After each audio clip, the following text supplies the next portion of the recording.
Peri engineering, arts and science, pharmacy, nursing மற்றும் physiotherapy கல்லூரிகள் சென்னை இந்தியாவில் சிறந்த உள்கட்டமைப்பு கொண்ட கல்லூரிகளில் ஒன்று. 100% வேலை வாய்ப்பினை உறுதி செய்யும் சாதனை. ஆயிரக்கணக்கான பிற கல்லூரி மாணவர்களுக்கும் வேலை தந்த பெருமை. பெரி, எங்கள் கண்களில் உங்கள் கனவுகள். ஹாலிடேஸ்னாலே அது நம்ம GT Holidays தான். GT Holidays, South India's #1 travel brand. You know you are special when you're with GT Holidays. தினம்தோறும் விளக்கேற்ற நல்ல எண்ணெய், இதயம் நல்லெண்ணெய். வணக்கம் அன்பு நண்பர்களே, மீண்டும் உங்களை சந்திப்பதில் மிகுந்த மகிழ்ச்சி. இது நீங்கள் கேட்ட நிகழ்ச்சி. இந்த நிகழ்ச்சியில் வழக்கம் போல நம்முடைய 3 நண்பர்கள் இருக்கிறாங்க. அவருடைய கேள்வி என்ன அப்படிங்கிறத நம்ம தெரிஞ்சுக்கலாம். அதற்கான பதிலையும் நம்ம முயற்சி பண்ணலாம். எனக்கு நேராக இந்த பக்கம் ஒயிட் ஷர்ட் போட்டு 2 பேர் இருக்கிறாங்க. அதனால் ஒயிட் ஷர்ட் போட்டு நல்லா அகலமாக இருக்கக்கூடியது ராமகோபாலன். இது நடுவருக்கு சக்திகுமார். அதுக்கு அடுத்து கடைசியாக நம்முடைய தம்பி சரண். ஸோ 3 நண்பர்கள் இருக்கிறாங்க. அவருடைய கேள்வி என்ன, அதுக்கான பதில் என்ன பார்க்கலாம்.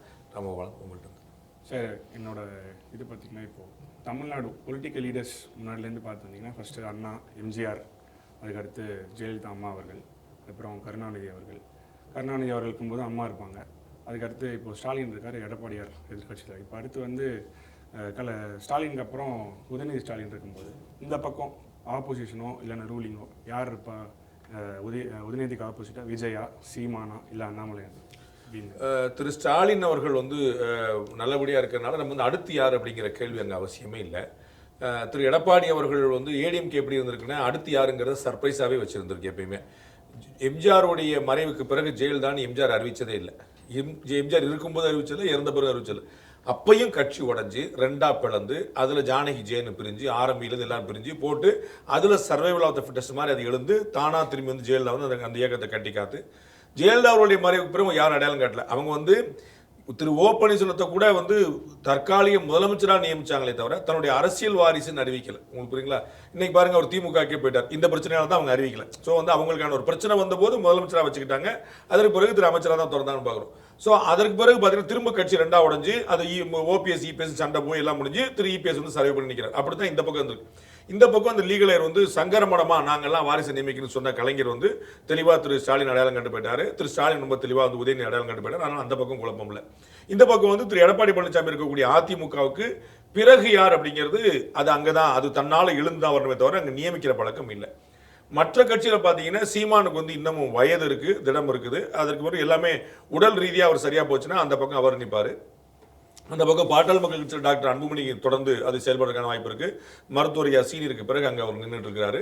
இந்த பக்கம் பார்த்தீங்கன்னா திரு விஜய் 2026க்கு பிறகும் தொடர்ந்தாருன்னு அவர் அங்கே நிற்பார். பாஜக இந்த பக்கம் நிறைய தலைவர்கள் இருந்தாலும் திரு அண்ணாமலைக்குன்னு ஒரு தனி ஒரு ஆகர்ஷம், ஒரு ஈர்ப்பு, ஒரு அட்ராக்ஷன் இருக்குது. So next generation Udhayanidhi, Vijay, Annamalai, Seeman, Anbumani இந்த மாதிரி வர வாய்ப்பு இருக்கு. இதுல எது 2 அப்படிங்கிறது பிறகு தெரியும். அது அநேகமாக அண்ணாமலை உதயநிதியாக இருக்கலாம், விஜய் அண்ணாமலையாக இருக்கலாம், இல்லை வேற யாராவது கூட இருக்கலாம். நமக்கு இப்போ நீங்கள் பாஜக நமக்கு இன்னைக்கு தெரிஞ்ச பேருங்கனால நம்ம அண்ணாமலை சொல்கிறோம். பாரத பிரதமர் நரேந்திர மோடிக்கு முன்னாடி வாஜ்பாய் சொல்லிட்டு இருந்தோம். அன்னைக்கு யாரையுமே மோடியை சொன்னதில்லை. பிரமோத் மகாஜன் ஒருத்தர் இருந்தார், இப்போ அவர் உயிரோடையே இல்லை. அந்த மாதிரி வேற வேற தலைவர்கள் பாஜக பல தலைவர்களை உருவாக்குற விஷயம் இன்னைக்கு நமக்கு எல்லாம் தெரிஞ்ச ஒரு அடுத்த ஜென்ரேஷனுக்கான தலைவராக அவர் இருக்கிறாரு. பட் அவர் தான் அங்கே அடுத்து கொண்டு போய் நிப்பாட்டுவார்னு சொல்ல முடியாது. யாருனாலும் பாஜக பொறுத்தவரைக்கும் யாருனாலும் வரலாம், யாருனாலும் போகலாம், அந்த மாதிரி கணக்கு தான். இன்னைக்கு இருக்கக்கூடியவர்களை வைத்து பார்க்கும்போது அடுத்த தலைமுறைக்கு உதயநிதி, அண்ணாமலை, விஜய், சீமான், அன்புமணி இப்படி நிற்கும் நான் நினைக்கிறேன். இன்றைக்கி பேசும்போது சொன்னீங்க அதிமுக தன்னுடைய தலைவர்களை தானே உருவாக்கிச்சு. எப்படி நமக்கு இயல்பாக நம்மளுடைய உடம்பே நம்மளை ரீஜெனரேட் பண்ணிக்கிற மாதிரி அதிமுக பண்ணு. அப்படி தன்னைத்தானே செல்ஃப் மாட்டிக்கிற அதிமுக ஒரு தேசிய கட்சியுடைய சப்போர்ட் தேவைப்படுதான்? திமுகவுக்கு தேவைப்படலையா? அவங்க இவங்க தன்னைத்தானே தகவமைச்சுக்கிறாங்க. அடுத்தடுத்த வாரிசு சண்டை போட்டு பிளந்து வச்சு அடிதடி நடந்து உருவாகிறாங்க. எந்த பஞ்சாயத்து மேலும் 50 வருஷம் தலைவராக இருந்தார் கலைஞர். அதற்கு பிறகு ஸ்டாலின் வந்தார். அவங்க குடும்பத்துக்குள்ள சண்டை வந்துச்சு, வெளியே யாருமே இருக்கல. இப்போ அதுலேயே அவங்க தனிப்பெரும் தலைவர் ஆகிட்டாரு. திரு உதயநிதி அறிவிச்சிருக்காங்க, அங்கே யாரும் பஞ்சாயத்து கிடையாது, யாருமே சண்டை கிண்டைக்கு வரல. ஆனால் காங்கிரஸ் ஏன் நம்பி இருந்தாங்க? 20 வருஷமா அந்த கூட்டணி இருக்குது, 2014 தவிர. இப்போ காங்கிரஸ் கட்சி மாற்று ஏற்பாடு பண்ணலாமான்னு எக்ஸ்ப்ளோர் பண்ணும்போது திமுக எவ்வளவு பதறிச்சு. திருமதி கனிமொழி எதுக்கு ராகுல் காந்தி போய் பார்த்து வந்தாங்க? எவ்வளோ தூரம் அவங்க பேச்சு வந்துச்சு. ஸோ தமிழ்நாட்டில் இருக்கக்கூடிய கட்சிகள் எம்ஜிஆரை போல ஜெயலலிதாவை போல கரிஷ்மேட்டிக்காக இல்லை. அந்த ஒரு பேர் போதும், வேற எதுவுமே வேண்டாம் அப்படிங்கிறதுல. மதுரை தெற்குல கேண்டிடேட் யாருங்கிறதே கிடையாது. திரு விஜய் இன்னைக்கு சொன்னார் இல்லையா, உசிலம்பட்டி விஜய், மதுரை மேற்கு விஜய், தெற்கு, அது ஆக்சுவலா எம்ஜிஆர் இருக்கும்போது ஜெயலலிதா இருக்கும்போது தான். 234 தொகுதி எம்ஜிஆர், தங்கமான மனுஷப்பா, அந்த மகராசிப்பா, அவருக்காக ஓட்டு போட்டு, அவ்வளவுதான். மகராசி அவ பார்த்தா முகராசி, அவளுக்கு ஓட்டு போட்டு, இவ்வளவுதான். அங்க யார் கேண்டிடேட் ஆன்டி இன்கம்பன்சி அதெல்லாம் கிடையவே கிடையாது. அப்படி இருந்துச்சு. அப்ப அவர்களுக்கு வந்து வச்சிருக்காங்க. டிஎம்கே அப்படி இருக்குது, அவங்களுக்கு கூட்டணி இல்லாம இருக்காங்களா? அவங்க டிஎம்கே பிஜேபி கூட்டணி இருந்தாங்களே, டிஎம்கே காங்கிரஸ் கூட்டணி இல்லாமலே. டிஎம்கே என்னைக்கு தனித்து போட்டுச்சு உங்களுக்கு ஞாபகம் சொல்லுங்க. எந்த கட்சியுடைய தேசிய கட்சி வச்சுங்க, 2 கம்யூனிஸ்ட் கட்சியோ காங்கிரஸோ பிஜேபி இல்லாம டிஎம்கே என்னைக்கு தனித்து போட்டிட்டு இருக்கு? இன்னும் சொல்ல போனால் அதிமுகவாவது தனித்து போட்டிட்டு இருக்கு. 2016 சட்டமன்ற தேர்தல் அதிமுக தனித்து சந்தித்தது. டிஎம்கே என்னைக்கு தனித்து சந்திச்சு சொல்லுங்க. இன்னைக்கு 28 32 தெரியல, வர்றவங்கள பூரா பிடிச்சி சொல்ல வச்சிருக்காங்க. அவ்வளவு பெரிய கூட்டணி வச்சிருக்காங்க. எல்லாம் உதயசூரி சின்னம் தான். ஆனா கூட்டணி வந்து எவ்வளவு பெருசுங்கிறதுக்கு அன்லிமிட்டடா இருக்கு. அண்ணன் தலைவர் ஸ்டாலினுக்கு மறந்து போயிடும். நீங்க நம்ம கூட்டணி இருக்கல, சாரி மறந்து போயிடும். அவ்வளவு தூரம் அவ்வளவு கூட்டணி கிடைச்சிருக்கு. கூட்டணி கட்சி தலைவர் மட்டும்னாலே மேடை தாங்காது. அப்ப இது வந்து ஏடிஎம்கே பிஜேபிக்குன்னு இல்ல, டிஎம்கே எல்லா கட்சிகளுக்கும் ரொம்ப சில கட்சிகள் தான் தனித்து இயங்கக்கூடிய தன்மையில இருக்கிறாங்க. நீங்க வெஸ்ட் பெங்கால்ல மம்தா பானர்ஜி மாதிரி, குஜராத்ல பிஜேபி மாதிரி, பல இடங்கள்ல வந்து இதுக்கு முன்னாடி ஒடிசால வந்து நவீன் பட்நாயக் மாதிரி அவங்க தனியாவே இயங்கிடக்கூடிய சக்தியோட இருந்தாங்க. மற்றவங்க எல்லாருமே எல்லா ஊர்லயுமே நீங்க இடதுசாரி கட்சி வச்சுக்க. கேரளால எத்தனை கட்சி? 2 கட்சியுமே, காங்கிரஸுக்கும் பெரும் கூட்டணி. இடதுசாரியில் கம்யூனிஸ்ட் மட்டுமே 7 கட்சி இருக்கு. கம்யூனிஸ்ட் மட்டுமே 7 கட்சி இருக்கு. அவர் சிபிஐ, சிபிஎம், சிபிஎம்எல், சிபி அது சிபிஐ மணின்னு ஒவ்வொரு பேர்ல அவ்வளவு கட்சிகள் இருக்கு. ஸோ தனித்து இயங்கும் வல்லமையோட ஒரு பெரும் தலைவர் உருவாகும். அந்த நிலைமை வந்து 2 கட்சியிலுமே இல்லை. 2 கட்சியுமே தேசிய கட்சி சார்ந்து தான் இருக்கிறாங்க. சார், இப்போ 2026 டிஎம்கே வின் பண்ணுச்சுன்னா ஸ்டாலின் தான் வந்து இந்தி பிளாக்கோடைய ஓல்ட் லீடராகவே ஆகிறதுக்கான வாய்ப்பு இருக்கு. ஏன்னா 2021 விக்டரி, 2024 ஆல்மோஸ்ட் அப்படிதான். ஒரே ஒரு பாயிண்ட் ஒன்று இருக்குது. மம்தா பானர்ஜி வெஸ்ட் பெங்கால்ல என்ன ஆவாங்கன்னு பொறுத்து. மம்தா பானர்ஜி வெஸ்ட் பெங்கால்ல ஜெயிச்சிட்டாங்கன்னா அவங்க வந்து ஃப்ரண்ட் ரன்னரா போயிடுவாங்க. ஏன்னா அவங்க ஆல்ரெடி 3ஆவது டேர்ம்ல இருக்காங்க. இப்போ தமிழக முதலமைச்சர் வந்து 2ஆவது டேர்ம் தான் போக போறாரு. ஸோ அவங்களுக்கு வந்து ஏரியா பெருசு. நம்ம 234, அவங்களுக்கு 294 ஏரியா பெருசு, ஸ்ட்ராங்கான ஹோல்டு அண்ட் ஹிந்தி அவங்களால பேச முடியும். ஸோ நார்த் இந்தியன் லீடர்ஸால அமைக்கலா இருக்க முடியும்னு நிறைய அட்வான்டேஜ் அவங்களுக்கு இருக்கு. ஒருவேளை ஸ்டாலின் ஜெயித்து ஒருவேளை மம்தா தோற்றால் நீங்க சொன்ன உத்தரவாதமா நடக்கும். ஏன்னா இவரை கூட இன்னைக்கு சிட்டிங் சீஃப் மினிஸ்டரா இந்தி பிளாக்ல வேற யாரும் இருக்க மாட்டாங்க. ஜார்க்கண்ட்காரர் இருப்பாரு, 1-2 பேர் இருப்பாங்களே தவிர காங்கிரஸ் அல்லாத. ஏன்னா காங்கிரஸ் ஒரு அலையன்ஸ் இருக்குது. காங்கிரஸ் தலைமை யாரும் ஏற்க தயாரா இல்லை. அதான் பெரிய பிரச்சனை. காங்கிரஸ் பெரிய கட்சியா இருந்தாலும் கிட்டத்தட்ட 100 சீட் வச்சிருந்தாலும் அவங்க யாரும் ஏற்க தயாரா. அப்ப வேற யாராவது உள்ள வந்து தான் அவங்களுக்கு வந்து சமாளிச்சு சரி காங்கிரஸையும் உள்ள போட்டுக்கிறேன் அப்படிங்கிற. உங்களுக்கு தெரியும் 2024 காங்கிரஸ் கட்சியுடைய தலைவரை அல்ல காங்கிரஸ் கட்சிக்கு யாரோ ஒருத்தர் கூட கன்வீனரா போட யாரும் தயாரா இல்லை.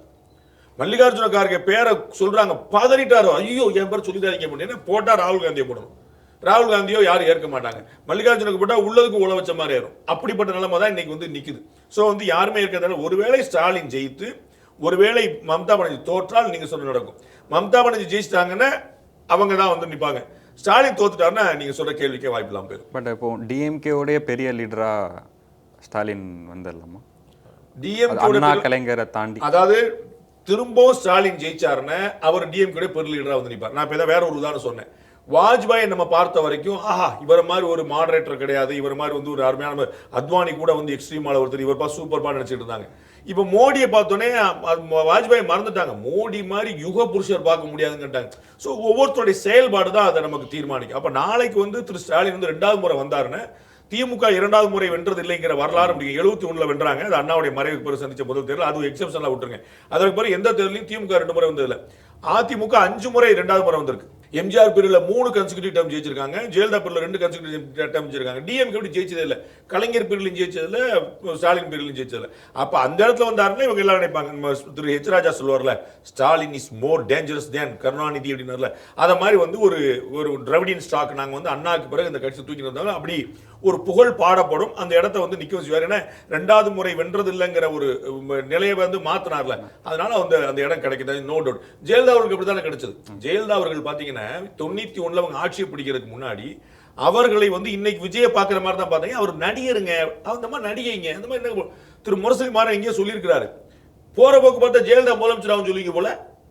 உங்களுக்கு அன்னைக்கு தேதிக்கு வந்து ஜெயலலிதா முதலமைச்சர் கற்பனை பண்ண முடியாத விஷயம். By then she was around 41 அவங்க முதலமைச்சர் ஆகும்போது. அப்ப 89 39 வயசு 38 வயசு. உங்களுக்கு புரியுங்களா? அந்த மாதிரி நேத்து வரைக்கும் நடிச்சிட்டு இருந்துச்சு, எப்படி முதலமைச்சர் ஆகுங்கிற மாதிரி ஒரு சிந்தனை இருந்துச்சு. அவங்க அக்ரஸனால இறங்கி ஏறி வந்து அப்படி போட்டு மல்லு கட்டி வந்திருந்தாங்க. அப்படிதான் கரிஷ்மா வந்துங்க. அப்ப தொடர்ந்து ஒருத்தர் வெற்றியை பெற்றார் என்றால் அது அப்படி ஆமாங்க. அவர் வந்து ஒரு கலைஞருடைய பையங்கிறனால அவர் இல்ல, அவர்கிட்டயே வந்து ஒரு கெப்பாசிட்டி இருக்குன்னா அப்படிதான் பார்க்கணும். அதான் சொன்னேன் உங்களுக்கு, பக்கத்துல வேற யாரோ ஒருத்தர் ஜெயிச்சிட்டாருன்னா வேற மாதிரி போகும், அக்கம் பக்கத்துல யாருமே இல்லைன்னா தனிப்பெரும் தலைவர் தான். எஸ். இப்போ டிவிகே தலைவர் விஜய் வந்திருக்காரு. அவர் ஒரு நியூ கமரா உள்ள வரும்போது என்ன சொல்றாருன்னா, கரப்ஷனையும் அந்த ஊழல்வாதிகளையும் அந்த இதுலேயும் அதுக்கு நான் கண்டிப்பாக ஆப்போசிட்டாக இருப்போம், நம்ம அதை மாற்றுவோம் அப்படின்னு. பட் அவர் கூட இருக்கிறவங்க அவங்களுக்கே அந்த முத்திரைகள் நிறைய இருக்குது. ஸோ அது எப்படி அது எதிர்கொள்ள முடியாதனால தான் அந்த ப்ரெஸ் மீட்டோ எதுவும் மீட் பண்ண மாட்டேங்கிறாரா, இல்லைன்னா மக்களை போய் சந்திக்கிறதுல இதை அவாய்ட் பண்ணுறது தான் இதான் காரணமா? 2 பாயிண்ட். ஒன்று வந்து கரப்ஷனை ஒழிக்கிறது பற்றின அந்த முத்திரை, அது வந்து இன்னைக்கு க்ளீன் போட்டால் தமிழ்நாட்டில் எந்த கட்சியாவது தாங்குமான்னு படமில்லை. ஒரு தனியாக நீங்கள் வந்து ஒரு ஃபில்டர் பண்ணி ஒரு வடிகட்டின்னு எந்த கட்சியுமா தாங்குமான்னு தெரியாது. கடைசியில் மிச்சம் கம்யூனிஸ்ட் கட்சியில் தான் இருக்கலாம், அதுலேயுமே சில தலைவர்கள் இருக்கலாம். அவர்கள் பதவிக்கு வரலங்கிறனால அதையும் சொல்லிட முடியாது. உங்களுக்கு புரியுங்களா? பட்னி கிடக்கிறது வேற, விரதம் கிடக்கிறது வேற. சாப்பாட்டுக்கு வழி இருந்து அதுக்கு பேர் தான் விரதம், சாப்பாட்டுக்கு வழி இல்லாமல் இருந்தால் அதுக்கு பேர் பட்டினி. சரிங்களா? அப்போ வாய்ப்பே கிடைக்காம இருக்கிறவங்களை வந்து நம்ம எப்படி சொல்ல முடியும்? அப்போ வாய்ப்பு கிடைச்சி அவர்கள் நீங்கள் மேற்கு வங்கத்திலையுமே கேரளாலையுமே ஊழல் புகார்கள் உண்டு. இப்போ வரைக்கும் தங்க கடத்தல் வழக்கில் வந்து மார்க்சிஸ்ட் கம்யூனிஸ்ட் கட்சியில் மூத்த தலைவர்கள், தலைவருடைய குடும்பத்தினர், முதலமைச்சருடைய குடும்பத்தினர், செயலாளர்கள் வரைக்கும் பல பேருடைய பேர் அடிபட்டு இருக்கு. ஸோ வந்து இவர்கள் வாய்ப்பு கிடைச்ச போது என்ன செய்யறாங்க, நம்ம தமிழ்நாட்டில் இருக்கக்கூடிய தலைவர்கள் வந்து குற்றச்சாட்டுகள் இல்லாமல் இருக்கிறாங்கன்னா அவங்க பதவிக்கு வந்ததில்லை, வந்தால் நம்ம சொல்ல முடியும். ஸோ வந்து மிஸ்டர் கிளீன் அப்படின்னு நம்ம யாரையுமே சொல்ல முடியாத நிலைமை தான் இருக்கு. மக்கள் எப்படி ரெடி ஆயிட்டாங்க, இருக்கிறதுல யார் பெட்டர்ப்பா, அவனோட இவன் பெற்றிருப்பா, இவனோட அவன் பெற்றிருப்பாங்க இடத்த வந்திருக்காங்களே தவிர நமக்கு ராமன் வந்து நிப்பார் அப்படிங்கிற இடத்துல யாருமே இல்லை. ராமன் வாய்ப்புல, கும்பகர்ணனுடைய விபீஷணன் பரவாயில்ல, விபீஷணனுடைய ராவண மோசம், இப்படி இருக்கிறதுக்குள்ளேயே தான் நீங்க மாத்தி மாத்தி போக வேண்டியிருக்கிறத தவிர ஒரு பெஸ்ட் ஆப்ஷன் வந்து அவங்க அப்படி கிடைக்க முடியல அப்படின்னு சொல்லுங்க. ஸோ அது வந்து எல்லாருமே மக்கள் தெளிவாக இருக்கு. அதனால தான் தமிழ்நாட்டில் ஊழல் ஒரு கிரைட்டீரியாவா இல்லை. உங்களுக்கு ஜெயலலிதா மீது ஊழல் குற்றச்சாட்டு சொல்லப்பட்டது, கருணாநிதி மீது ஊழல் குற்றச்சாட்டு சொல்லப்பட்டது, இன்னைக்கு 60-70 சொல்லப்பட்டுச்சு. ஜெயலலிதா 90 வழக்கு தெரிஞ்ச விஷயம். அப்ப வந்து அது தெரிந்துதான் மக்கள் ஆமா அப்புறம் அவர் மட்டும் ஒழுக்கமா, ஆமா இந்தம்மா மட்டும் ஒழுக்கமா இப்படி பார்த்து தான் வாக்களிக்கப்படுறாங்களே தவிர ஊழல் ஐயோ ஊழல் அப்படின்னு சொல்லி வரல. லக்கிலி டெல்லியில சென்ட்ரல் கவர்மெண்ட்ல மட்டும் தான் அப்படி ஒரு வாய்ப்பு நமக்கு கிடைச்சு. கடந்த 11 வருஷமா ஒரு ஊழல் புகாருக்கு உள்ளாகாத அரசு, அதை நம்மளால கற்பனை பண்ண முடியல. இன்னைக்கு நம்ம வந்து அதெல்லாம் பார்க்கல. 2014 வரைக்கும் ஆட்சியை நாங்கள் பார்த்தவங்க அப்படிங்கும்போது 4லேருந்து 14 அந்த 10 வருஷமே அவ்வளோ ஒரு துறை பாக்கி கிடையாது. இஸ்ரோல ஊழலுங்க, நீங்க கற்பனை பண்ணி இஸ்ரோல நம்ம சுப்ரீம் கோர்ட் மாதிரி மைண்ட்ல வச்சிருக்கோம். இஸ்ரோனா அது வந்து வெறும் சயின்டிஸ்ட் அப்படின்னு அதுல கோடிகளை ரெடி பண்ண முடியும்னு அந்த ஆட்சி காட்டுச்சு. இஸ்ரோல ஒரு டிபார்ட்மெண்ட் நிலக்கரியில அங்க இங்கன்னு ஒண்ணு பாக்கி இல்லாம வந்துச்சு. இப்ப நமக்கு அந்த மாதிரி புகார்களே இல்லை. ஒரு whole government not about N individual. Modi மேல புகார் இல்லைங்கிறது இல்லை, ஒரு மத்திய அமைச்சர் மேல கூட புகார் இல்லை. கொஞ்சம் கற்பனை பண்ணி பார்க்க முடியுமா? அதற்கு முன்னாடி அங்கே ஒரு 11 வருஷம் குஜராத்தில். ஸோ லாஸ்ட் கிட்டத்தட்ட 22-23 வருஷமா பதவியில் இருக்கக்கூடிய ஒருத்தருக்கு இந்த மாதிரி ஒரு கம்ப்ளைண்ட் இல்லைங்கிறது வந்து அது அமேசிங்கான விஷயம் நமக்கு கிடைச்சு. தமிழ்நாட்டில் அப்படிப்பட்ட வாய்ப்பு கிடைக்கல. ஒன்று. ரெண்டாவது வந்து பேட்டி ஏன் கொடுக்கறதுல வைக்கலன்னா ஒவ்வொருத்தருக்கான நேச்சர். அவருக்கு வந்து எது நம்முடைய ஸ்ட்ராங் ஹோல்டு, அவருக்கு நல்ல மனப்பாடம் பண்ண முடியுது. அந்த மனப்பாடத்தை ரொம்ப அழகா நேச்சுரலா டெலிவர் பண்ண முடியுது. அது சினிமா அவருக்கு கொடுத்த ஒரு பெரிய வரப்பிரசாதம். நம்மளால முடியாது. உங்களுக்கு புரியல, நம்ம ஒரு 4 வரி பார்த்தா திரும்ப ரெஃபர் பண்ணோம். அவரால் ஃபுல்லா டே 1லேருந்து ஒரு 5 பக்கம் 6 பக்கம் அவர் வந்து பிரிண்ட் எடுத்து வச்சிருக்காரு, ஃபுல் ஸ்கிரிப்ட் வச்சிருக்காரு. ஆனாலும் அப்படி ஒரு கிளான்ஸ் பார்த்து அவருக்கு வந்து ரீகால் பண்ண முடியுது. ஸோ வந்து எக்ஸ்டெம்பராகவே பேசுறதுக்கு இணையா அவர் பேசுறாரு. நீங்க வந்து நாஞ்சில் சம்பத்தோ சீமானோ பேசுற அளவுக்கு இணையா அவர் வந்து பேசுறாரு. ஆனா ஸ்கிரிப்ட் கையில் வச்சிருக்காரு, கையில் ஸ்கிரிப்ட் வச்சு தான் பண்ண முடியுது. அப்போ அவருக்கு வந்து அந்த பேச்சு பழகிருச்சு. ஆனா பேட்டியில் அது மாதிரி பண்ண முடியாம இருக்கலாம். ரஜினி சார் உட்பட பலர் வந்து அந்த இடத்துல தடுமாறுவாங்க. நாஞ்சில் சம்பத்தை தனியா பேச விட்டீங்கன்னா நீங்க கட்சி மாறிடுவீங்க, அவருக்கு ஓட்டு போட்டுருவீங்க. அவர் பேட்டி கேட்டீங்கன்னா கட்சி நீங்க அவர்கிட்ட இருந்து ஓடி போயிருவீங்க. ஏன்னா அவருக்கு வந்து பேட்டியில் அவருக்கு ஸ்ட்ராங் ஹோல்டு கிடையாது. ஏன்னா டக்கு டக்கு டக்குன்னு குறுக்க வரும்போது அந்த ஸ்பாட்ல வந்து பதில் சொல்றதும் கேள்வி புரிஞ்சுக்கிறதும் கொஞ்சம் சிரமமான விஷயம். ஆனா பேச்சுங்கிறது வந்து கரெக்டா ஒரு 10 நிமிஷம் அப்படி ஸ்டார்டிங் ட்ரபிள் இருக்கும் அவருக்கு. அப்படி 10 நிமிஷம் ஏறிட்டார்னு வச்சுங்க, அப்படியே உச்ச ஸ்தாயில நிப்பார், நம்ம அப்படியே கட்டி போட்ட மாதிரி உட்காந்துருவோம். அப்போ ஒவ்வொருத்தருக்கும் ஒரு மாதிரி கெப்பாசிட்டி இருக்கு. அதுல வந்து திரு விஜய் நினைக்கலாம் வேண்டாம், மீடியா வந்து ரொம்ப அக்ரெசிவா இருக்கு, கண்ணா பின்னான்னு கேட்கும். அந்த எல்கேஜின்னு ஒரு படம் வந்து ஏன் இருக்கு அவங்களுக்கு, அதுல வந்து கேட்பாங்க நீங்க என்ன கேசரி சொல்றீங்க, கேசரி வந்து காவி கலர், காவி வந்து பிஜேபி, அப்ப நீங்க பிஜேபி ஆமா கேசரி பிடிக்கும் சொன்னதுக்கு பிஜேபி எல்லாம் சம்பந்தம். அந்த அவங்க வந்து ட்விஸ்ட் பண்ணி கேட்கும்போது நமக்கே வந்து டங் ஸ்லிப் ஆமாங்க பிஜேபி பிடிச்சா என்ன தப்புன்னு பாஞ்சுவாங்க. அப்ப பாத்தீங்களா பிடி வெளியே வந்துருச்சுன்றாங்க. அப்ப அதனால வந்து வேண்டாம், நமக்கு என்ன பிரச்சனை பாரு. அவருக்கு முன்னுதாரணமா என்ன நடந்துருச்சு, எம்ஜிஆரோ ஜெயலலிதாவோ நரேந்திர மோடியோ அதிகமான பிரஸ் மீட் கொடுத்தவர்கள் அல்ல. உங்களுக்கு புரியுங்களா? அப்ப அவர்களும் மக்கள் தலைவர் இருந்திருக்கிறாங்கல்ல. கருணாநிதி காலைல ஒரு பேட்டி சாயந்தரம் ஒரு பேட்டி கொடுப்பார். ஆனா 3 முறை தோத்தார்ல. எம்ஜிஆர் பேட்டி கொடுக்க மாட்டாரு, தலைமைச் செயலம் கம்மியா போவாரு, ராமாவரம் தோட்டம் தான் போகணும். ஜெயலலிதா அவர்கள் தலைமைச் செயலம் கம்மியா போகணும், போயஸ் தோட்டம் தான் போகணும். ஆனால் அவங்க வந்து ஜெயிச்சாங்கல்ல. அப்போ மக்களோட டைரக்ட் கனெக்ட் இருந்துட்டா பேட்டி தேவையில்லை. இந்த பாடமும் அவருக்கு சொல்லப்பட்டிருக்கு. அதனால வந்து ஒரு பேட்டி இல்லாமல் சமாளிக்கிறார். ஸோ 2 ஆஸ்பெக்ட் நம்ம பார்க்கணும். இப்போ அவருடைய ரசிகர்களை அரசியல் மையப்படுத்துறதுல சரியாக இருக்காரா? இன்னும் எவ்வளவு தூரம் போவாங்க சார்? விடுதலை சிறுத்தைகள் கட்சியே நம்ம சரியா அரசியல் படுத்தலன்னு அண்ணனே சொல்றார், திருமாவளவனே சொல்றார். நாம வந்து இன்னும் ஜனநாயகப்படுத்தணும், இன்னும் அரசியல் படுத்தணும்ன்றார். ஏன்னா ஒரு ஃபேன் ஃபாலோயிங்கிறது வேற, ஒரு பொலிட்டிக்கல் மெச்சூரிட்டிங்கிறது வேற. பொலிட்டிக்கல் மெச்சூரிட்டிங்கிறது தமிழ்நாட்டில் கம்ப்ளீட்டா வேற ஒரு பாணி. நம்ம வந்து ஐடியாலஜியே பேச மாட்டோம், நம்ம இண்டிவிஜுவல் தான் பார்ப்போம். ஜெயலலிதாக்கு ஓட்டு போறேன்னா மாட்டேனா, ஏடிஎம்கே ஓட்டு போறேனாங்கிறது இல்லை. காமராஜர் ஆட்சி வேணும், காங்கிரஸ் ஆட்சி இல்லை. உங்களுக்கு புரியுங்களா? ஏன் காமராஜ் சொல்றீங்க? பக்தவச்சலம் சொல்ல வேண்டியதானே, ஓமந்தூரார் சொல்ல வேண்டியதானே, ராஜாஜி சொல்ல வேண்டியதானே. இண்டிவிஜுவலுக்கு தான் ஓட்டு. நமக்கு வந்து இந்தியா முழுக்க சுதந்திர போராட்டம் ஒவ்வொருத்தரும் பண்ணாரு. ஆனா காந்தி சுதந்திரம் வாங்கி கொடுத்தாருன்னு சொல்லுவோம். நமக்கு வந்து ஒரு இண்டிவிஜுவல், நம்ம ஐடியாலஜி நம்பர் ஒரு இண்டிவிஜுவல். நரேந்திர நம்ம நீங்க பார்த்துப்பீங்க, அடிக்கடி கேட்கிற வசனம், நான் பிஜேபி காரன் கிடையாது சார், ஆனா ஐ லைக் மோடி. இது பாருங்களா, I am not a BJPian but I like. இது வந்து ரொம்ப பரவலாக இருக்கக்கூடிய விஷயம். அப்ப நம்ம என்ன ஐடியாலஜி இவர்கள் பார்ப்பதில்லை, இண்டிவிஜுவல் தான் பார்ப்பாங்க. அப்ப விஜய் வந்து நீங்க அரசியல் படுத்துறாரா ஜனநாயகப்படுத்துறாரா அதெல்லாம் ரொம்ப நாளா. ஏடிஎம்கே டிஎம்கே இந்த மாதிரி இருப்பாங்க, பயங்கரமான ஃபேன். நான் உங்களுக்கு பலமுறை சொல்லியிருக்கேன், சிஏஏ அப்படின்னு ஒரு சிட்டிசன் அமெண்ட்மெண்ட் ஆக்ட், அதை வந்து பயங்கரமா ஒரு கோஷ்டி எதிர்த்தது, பயங்கரமா ஒரு கோஷ்டி ஆதரிச்சு. நான் சொல்ல 2 கோஷ்டியுமே அதை படிக்கல. மோடி கொண்டு வந்தாருங்கிறதுக்கே அந்த கோஷ்டி எதுக்குது, மோடி கொண்டு வந்தாருனால இந்த கோஷ்டி ஆதரிக்குது. இவ்வளவுதான். ஆதரிக்கிற கோஷ்டி சரியா படிக்கல, எதிர்க்க கோஷ்டி படிக்கல. ஏன்னா மோடி இல்ல நல்ல மனுஷப்பா அப்படின்னு இவங்க தெளிவாயிட்டாங்க. மோடியா மோசமான பால் அவங்க உறுதியா இருக்கிறாங்க. இந்த இடத்துல நின்றும் மோடி செஞ்சது சரியா தப்பான்னு ஆராய்ந்து பார்க்கிற பழக்கம் நம்மகிட்ட கிடையாது. அப்ப எனக்கு விஜயை பிடிக்கும், அவ்வளவு. ஏன் பிடிக்கும்ல நீங்க கேட்க கூடாது. அவர்கிட்ட போய் ஐடியாலஜி பத்தி 10 கேள்வி கேட்டீங்கன்னா சமயா மாட்டீங்க. அண்ணன் தலைவர் ஆனந்த் அவர்கள் உங்களுக்கு அவர்கிட்ட வந்து நீங்க வந்து வக்ஃபு போராட்டத்துக்காக போராடினாரு, என்னங்க பிரச்சனை வக்ஃபுல அப்படின்னாங்க. பிரச்சனை இல்லாமல போராடுறோம். என்னங்க பிரச்சனை? பிரச்சனை இல்லாம போராடுறோம் சார். என்ன சார் பிரச்சனை? ஏகப்பட்ட பிரச்சனைங்க. கடைசி என்ன பிரச்சனை சொல்ல அவர் என்ன வச்சுக்கிட்டா வச்சவங்க மாட்டாரு. அது அவ்வளவுதான். நீங்க அது என்ன வக்ஃபு வாரிலாம் ரொம்ப காம்ப்ளிகேட்டட். அது வந்து ஒரு குறைஞ்சபட்சம் ஒரு 500-1000 வருஷம் சிக்கல் அதுல இருக்குது. அப்போ வந்து பட்டா உங்க பேர்ல இருக்கும், அவங்க வந்து விற்க கூடாது வக்ஃபு பிளான்னு சொல்லுவாங்க. பட்டா அவங்க பேர்ல இருக்கும், நடுவில் ஒரு கோயில் 2000 வருஷம் கோயில் இருக்கும். அப்ப நீங்க எந்த பக்கம் முடிவு எடுக்கிறே முடியாது, ரொம்ப காம்ப்ளிகேட்டட். இந்த பக்கம் இல்ல அந்த பக்கம் இல்ல, அது ஒரு காம்ப்ளிகேட்டட் சப்ஜெக்ட். அது எப்படி நீங்க போய் அவர்கிட்ட போய் கேட்க முடியும்? அது ஒரு ஆய்ந்த வழக்கறிஞர்களுக்கே ஒரு பெரிய சேலஞ்ச் விஷயம். தலைவர்லாம் அந்த மாதிரி கிடையாது. ஓகே அப்படி சொன்னமா போடமா எல்லாரும் போராட்டம் முடிஞ்சது. நீட்டு பிரச்சனை, மீனவர்கள் பிரச்சனை, நீங்க விஜயே மாட்டிக்கிடுவார். அதுல விஜயே மாட்டிக்கிடுவார். நீட்டுனா யாருங்க கொண்டு வந்தார்? அவர் சொல்றார், அவர் விஜய் அவருடைய பாலிசியில கல்வியை மீண்டும் பொதுப்பட்டியலுக்கு மாற்றணும்னார். சாரி, கல்வியை மாநில பட்டியலுக்கு மாற்றினார். மன்னிக்கிறேன், கல்வியை மாநில பட்டியலுக்கு மாற்றினார். கல்வி மானிய பட்டியல் இருந்துச்சு. அம்பேத்கர் கொண்டு வந்த அரசமைப்புல கல்வி மானிய பட்டியல், அதை பொதுப்பட்டியலுக்கு மாற்றினது காங்கிரஸ் அரசு. எமர்ஜென்சியில சொல்லுவாரா? அந்த காங்கிரஸ் சொல்றாங்க கூட்டணிக்கு வந்தாரு. திரு சீமான் கூட முதல்ல கூட்டணி பேசுறாரு, நம்ம எல்லாம் சேர்ந்து பண்ணணும்னே அப்படிங்கும் போது காங்கிரஸை கூப்பிடலாமான்றார். சீமான் சொல்ற, எப்ப எல்லா பிரச்சனையும் அவங்க தான் பார்க்கறோம். நீ மீனவர் பிரச்சனை எடுத்தா நிப்பாங்க, கச்சத்தீவு பிரச்சனை எடுத்துப்பாங்க, காவிரி பிரச்சனை எடுத்தா எல்லா நீட்டு மும்மொழிக்குள் எல்லாத்தையும் அவங்க நிப்பாங்கப்பா, எல்லாத்தையும் அவங்க தான் பார்க்கணும். எப்படிப்பா நம்ம வந்து இருக்க முடியும்? நம்ம பாலிசி பூரா வேற யாருக்கும், கூட நிக்கிறாள் வேற யாருக்குன்னு அவர் சீமான கழட்டி விட்டு அந்த பக்கம் போயிட்டாரு. உங்களுக்கு சோ திரு விஜய்க்கே அந்த சிக்கல் இருக்கு. 2011 நாகப்பட்டினம் மீனவர் பிரச்சனைக்கா இதே நாகப்பட்டினம் மண் வந்தேன் அப்படின்னாரு. 2011 அப்புறம் ஏன் வரலங்கன்னு கேட்கணும்ல. 2014 அப்புறம் ஒரு மீனவர் தான் சொல்லப்பட்டிருக்காரு. 2014 முன்னாடி 600 மீனவர்கள் சொல்லப்பட்டிருக்காங்க. Just imagine the number, see the difference. 600 மீனவர்கள் கொல்லப்பட்டது எங்கே, ஒரு மீனவர் சொல்லப்பட்டது எங்கே?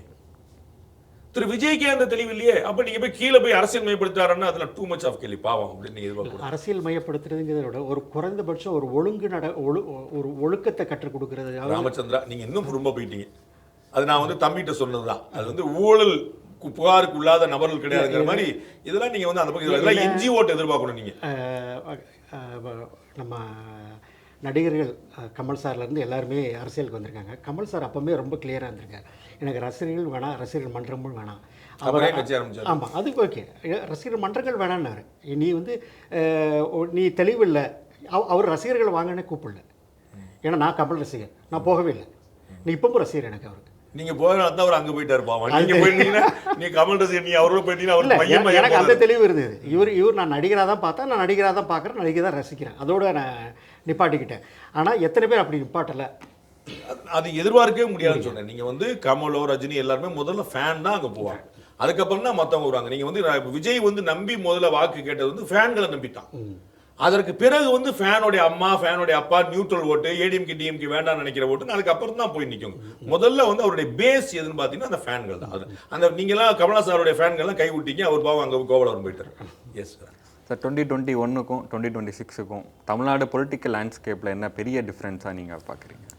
21ல் வந்து திரு எடப்பாடி பழனிசாமி ஒரு அங்கீகாரம் தேடி நின்றார். நமக்கு வந்து நம்மளை வந்து ஒரு பொலிட்டிக்கல் லீடராக ஏற்கணும் அப்படின்னு. ஏன்னா ஏடிஎம்கேலேயே ஏகப்பட்ட குளறுபடி இருந்துச்சு.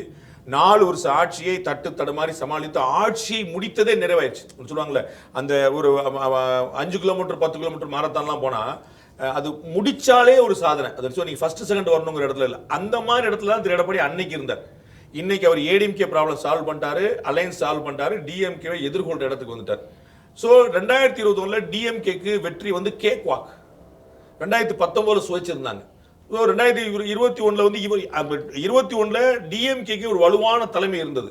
ஏடிஎம்கே தலைமையில் வந்து ஒரு குழப்பம் இருந்துச்சு. அவங்க வந்து அன்னைக்கு எடப்பாடி பழனிசாமி இருந்தார், ஓபிஎஸ் இருந்தார், யார் வருவார், 2 பேரா சரி வருமானலாம் நிறைய ஒரு சந்தேகத்தோடு இருந்துச்சு. எலெக்ஷனை ஃபேஸ் பண்ணி கடந்து முடிச்சாங்க. அப்படியுமே கூட்டணி சேர்த்து 75 சீட் வந்துட்டாங்க. பாமக வந்துட்டாங்க, பாஜக வந்துட்டாங்க, இவங்க 75 சீட்டு. 2006ல் ஜெயலலிதா பெறாத சீட். ஜெயலலிதா 2006ல் 66 சீட்டு தான் வச்சிருந்தாங்க. ஸோ இது எதிர்கட்சி தலைவராக இருந்தால் கூட வலுவான எதிர்கட்சி தலைவராக வந்து 2வது பெரிய எதிர்கட்சி நினைக்கிறேன். 2011ல் திமுக தான் இதுக்கு முன்னாடி தமிழ்நாட்டு வரலாற்றில் பெரிய எதிர்கட்சியாக வந்துச்சு 2011ல். அதுக்கப்புறம் 2021ல் தான் இவர் தான் வந்து 75 சீட்டோட கூட்டணி சேர்த்து இவர் சேர்த்தா 69 சீட் நினைக்கிறேன் தனிப்பெரும் கட்சியாக வந்து நின்றார்.